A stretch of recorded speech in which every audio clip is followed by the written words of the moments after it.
Kaesang Pangarep akhirnya muncul mengklarifikasi tuduhan keluarga Felicia Tisu yang dilayangkan padanya. Belakangan ini hubungan asmara Kaesang dan Felicia tengah jadi perbincangan publik. Dalam video singkat yang beredar di media sosial, Kaesang menjawab tuduhan itu. Video klarifikasi Kaesang diunggah di akun Twitter @yusuf_dumdum pada Senin tanggal 8 Maret tahun 2021. Kaesang membenarkan jika ia sudah putus dengan Felicia. Namun Kaesang memang enggan mengumbarnya karena merasa itu tidak etis. Menurut Kaesang, ia telah berbicara dengan Felicia untuk mengakhiri hubungan mereka. Aku sebenarnya sudah ngomong untuk mengakhiri hubungan ini di pertengahan bulan Januari. Dan di waktu itu juga, aku juga dimaki-maki. Tapi ya wislah aku diem aja, pungkasnya.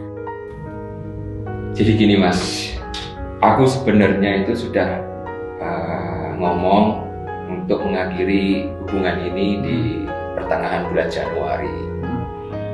Dan di waktu itu juga, aku juga dimaki-maki, tapi ya wes lah, aku diem aja.